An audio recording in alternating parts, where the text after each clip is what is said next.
Vandag het ons 'n storie, 'n regtig kragtige een. Dit gaan oor geloof, ja, en familie, maar dieper as dit, gaan dit oor wat rykdom nou eintlik beteken. Dis 'n storie wat jou laat wonder, hoe die moeilikste keuses wat ons maak, ons dikwels na die heel beste belonings lei. En hierdie woorde, dis waar alles begin. Dit die wysheid van 'n oupa, jy weet, 'n eenvoudige, kragtige idee, 'n skoon gewete en hardwerkende hande. Dis die kern van ons storie en glo my, hierdie filosofie gaan tot die uiterste beproef word.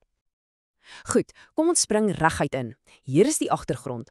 Ons ontmoet ons hoofkarakter Stefan.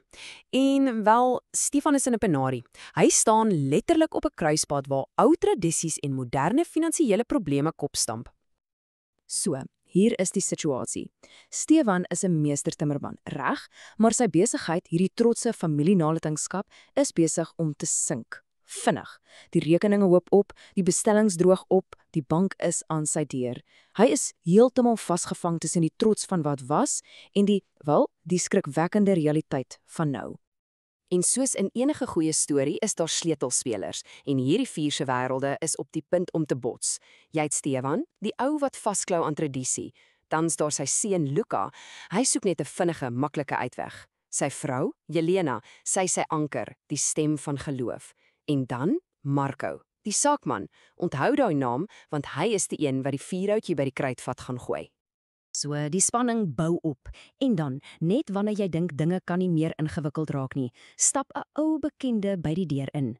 Maar moenie 'n fout maak nie. Hy is nie daar om te help nie. O nee, hy kom met 'n aanbod wat alles gaan verander.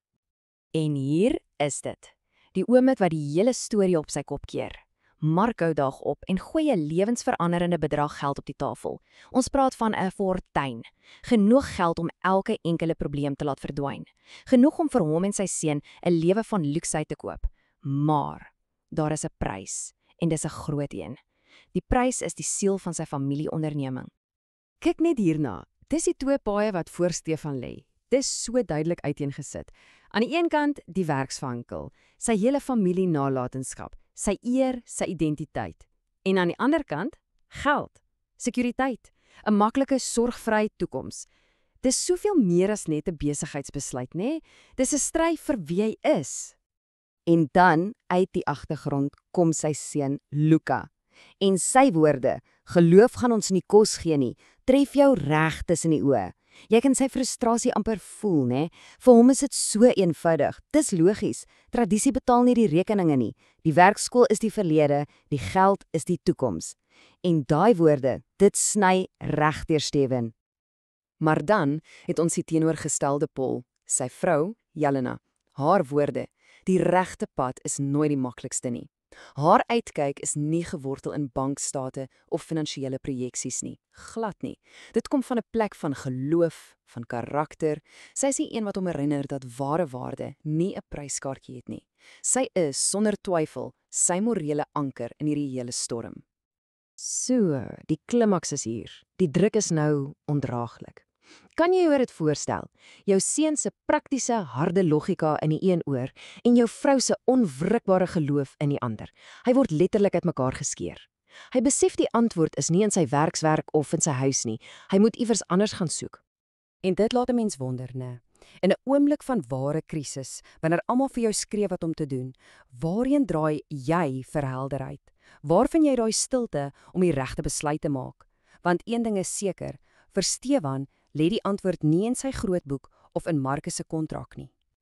En dis waar hy homself bevind, alleen, in 'n stil plaaslike kerk. Geen woorde nie, net 'n stille gebed. Dis hier in hierdie oomblik wat die ware klimaks van die storie gebeur. Dis nie 'n groot geveg of 'n argument nie, dis 'n interne stryd, 'n oomblik van diep worsteling en uiteindelik oorgawe. Hulle sê 'n traan rol oor sy wang, nie van hartseer nie, maar van verligting. Dis asof 'n massiewe gewig net van sy skouers gelig is.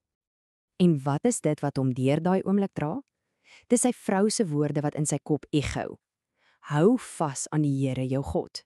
Dis nie meer net woorde nie, dis nou sy kompas. Dis die anker wat hom deur hierdie donkerte lei en die fondasie lê vir die besluit wat hy nou uiteindelik gereed is om te maak. Goed, die besluit is geneem. Die oomblik van waarheid is verby. Maar wat nou? Nou moet ons kyk na die gevolge van daardie keuse.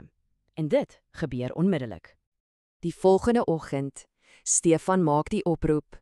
Hy wys die geld van die hand. Eenvoudig so. Daar is 'n nuwe kalmte oor hom. Hy het vrede gemaak met sy keuse en hy's gereed om die gevolge te dra, wat dit ook al mag wees. En sy woorde aan Marco is kragtig en finaal. Hierdie werkswinkel is nie te koop nie, dit sal nooit wees nie. Dis dit. Geen huiwering nie, geen twyfel nie. Dis 'n man wat sy antwoord gevind het en nou vierkantig daarby staan. Maar soos ons weet, is die regte pad selde die maklike een. Die onmiddellike gevolg, sy seun Luka, is stikkend van woede. Hy kan dit nie glo nie. In sy oë het sy pa sopas hulle almal se toekoms in die drein afgespoel. Die konflik in die familie is nou op sy absolute hoogtepunt. Dit voel regtig asof hierdie keuse sy gesin gaan vernietig. En net toe dit voel of alles verlore is, of hy die grootste fout van sy lewe gemaak het, dis dan wanneer die storie sy finale, ongelooflike boodskap lewer. Letterlike oomblik later stap 'n argitek by sy werkskool in. Sy het gehoor hy is die beste in sy veld en sy het 'n projek vir hom. Nie sommer enige projek nie, 'n prestige-projek om die meubels vir die Nasionale Museum te restoreer. En dis die mooi van hierdie storie. Hierdie is nie toeval nie, dis nie geluk nie, dis 'n direkte gevolg van sy keuse, want hy het vasgehou aan sy integriteit, aan sy vakmanskap, en dit het presies die regte soort geleentheid na hom toe gebring, die soort wat geld nooit sou kon koop nie. En hierdie stappe wys presies hoe 'n nalatenskap verseker word. Eers, die keuse. Hy sê nee vir die maklike geld. Dan, die toets. Hy trotseer sy eie seun se woede. Dan kom die beloning, die nuwe betekenisvolle projek wat sy geloof bevestig. En die belangrikste? Die versoening. Want Lukas staan daar en kyk na sy pa met heeltemal nuwe oë, met nuwe respek. En dan, vir die finale, perfekte oomblik, sien ons die woorde wat die hele storie gedryf het. Hou vas aan die Here, jou God. Dis nie net iets wat sy vrou gesê het nie. Dis ingekerf in die muur van die werkswinkel, deur sy oupa, jare gelede. Die antwoord, die leiding, was die hele tyd reg voor sy oë, ingebou in die fondasie van alles waarvoor hy beklei het. En dit los ons met hierdie een groot vraag. Is die maklikste pad ooit regtig die regte een? Stefan se storie is 'n kragtige herinnering dat ware rykdom, wel, dis nie iets wat jy in 'n bank tel nie. Dis iets wat jy vind deur vas te hou aan dit waarin jy glo, veral wanneer dit die moeilikste is. So, die vraag is nie net wat Stefan gekies het nie. Die vraag is, wat sou jy gekies het?